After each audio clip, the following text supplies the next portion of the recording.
Good morning, sir. Good morning, everyone. I am Crislin Pingayas, and I am the second reporter of Group 6, and my topic is all about regional economics integration. So before that, let's proceed. Maoning mga learning objectives sa akong topic, which is ang regional integration, and let's proceed sa topic nako na what is a regional economics integration.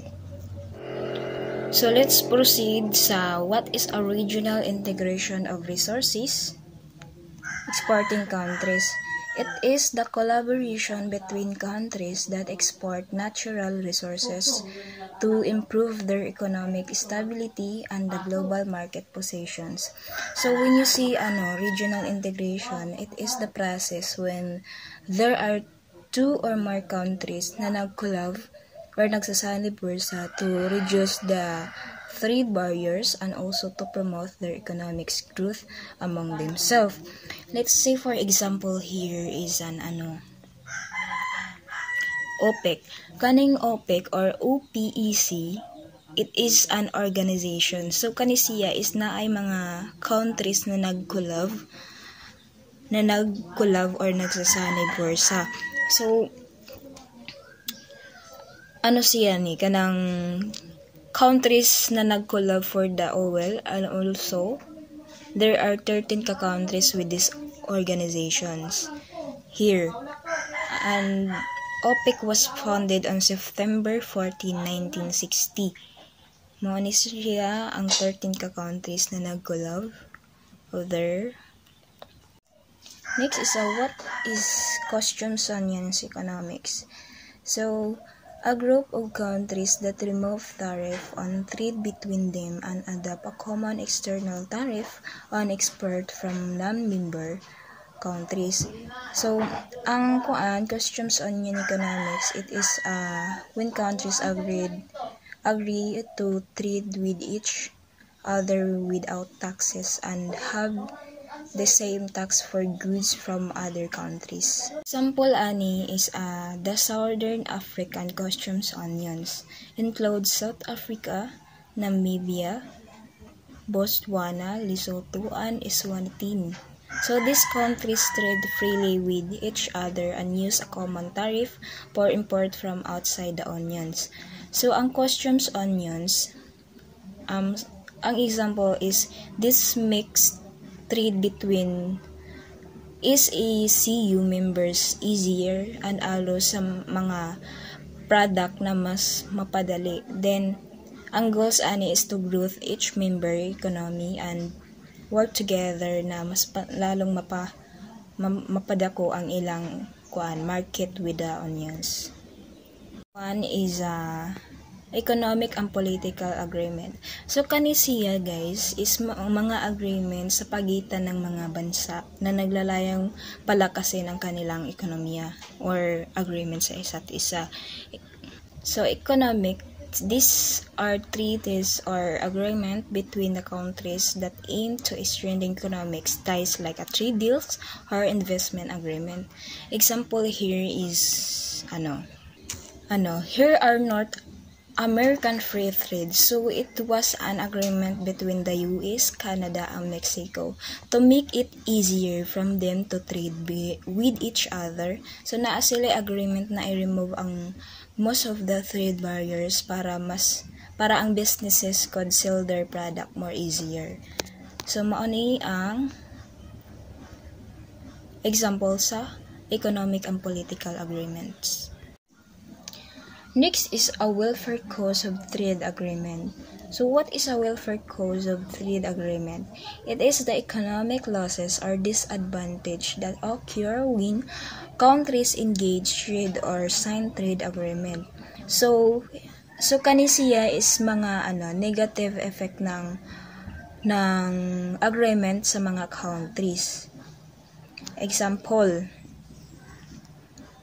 here, if China agrees with the Philippines to import rice that is cheaper than the local rice, consumer will likely choose the cheaper rice from the China. So nagaresulta siya sa pag-struggle sa mga local farmer diri sa Pilipinas tungod kay mas mabenta man ang mga ang rice sa China compared sa Pilipinas. Kumbaga tungod sa agreement nila kay China, nagka-negative effect tungod mas marato ang rice sa China compared sa sa PH na mga local rice. Next is, here are some specific type of negative welfare costs of trade agreement. First is a diversion. Yes. So, this shift of trade from a more efficient external producer to a less efficient external producer due to preferential treatment under the trade agreement. So when you see kaning trade diversion, it is a trade deal makes a countries buy from a more expensive supplier because of the deal, even though a cheaper supplier exists. So example here, a regional trade agreement reduce tariff on steel from member countries.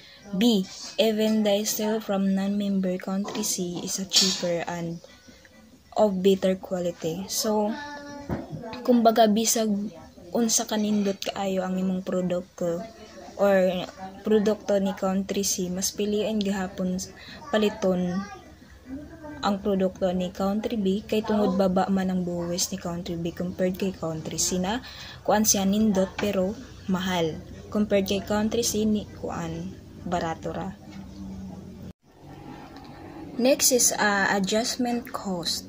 So adjustment cost, the expenses associated with the restructuring of industries and the reallocations of resources when sectors that are less competitive faced decline due to increased competition from trade. So kaning adjustment cost, it is a cost of adapting or changing.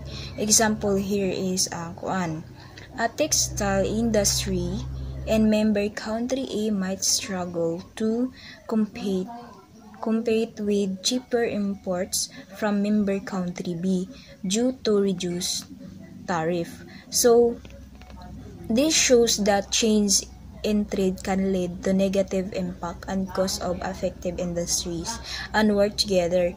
So tungod siguro sa pag-increase of competition from cheaper imported due to things like reduced tariff can force domestic industries restructure or even shut down. Next is a regulatory compliance cost.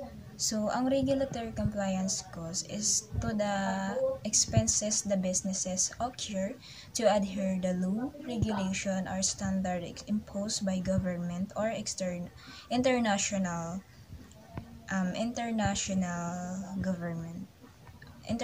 agreement. So example here is emissions standard for automaker.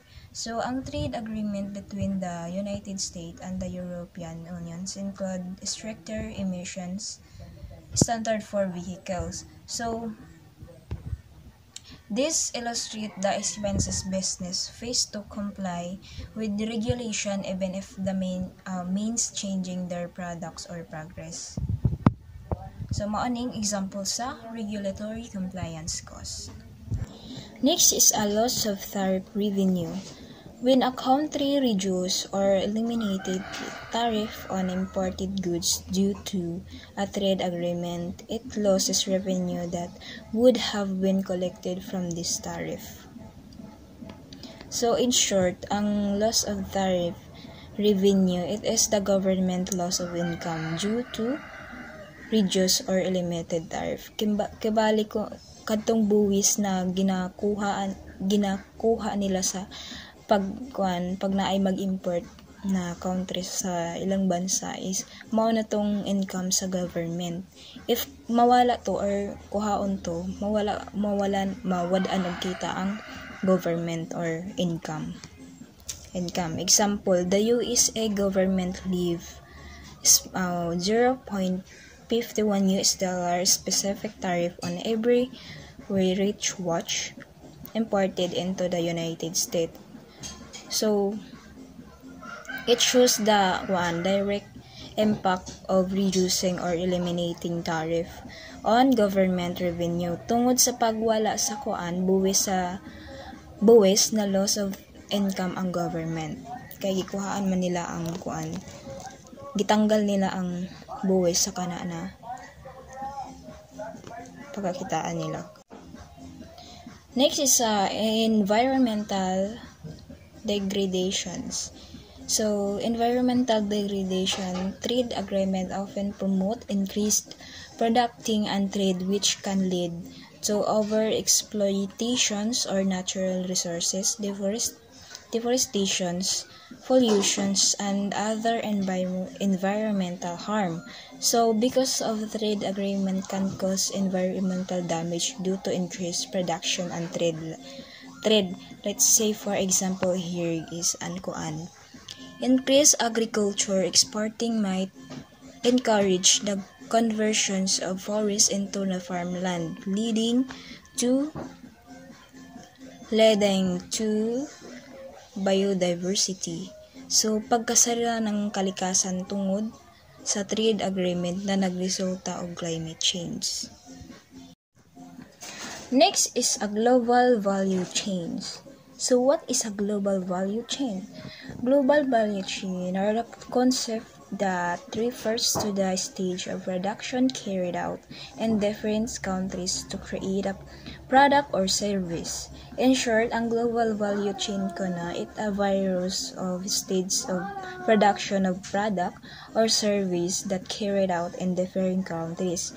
Like example here, ang smartphone might be designed in the United States.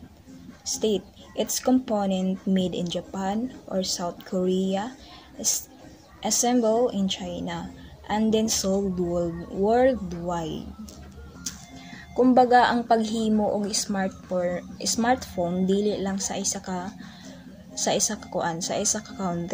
country. It's an example of globalization because it involved multiple countries in different stage or production. Kumbaga, ang smartphone dili lang sa isa ka bansa but also sa lain na countries pero sa isa lang ka countries gi-assemble. So mauna ang global value chain. Takeaway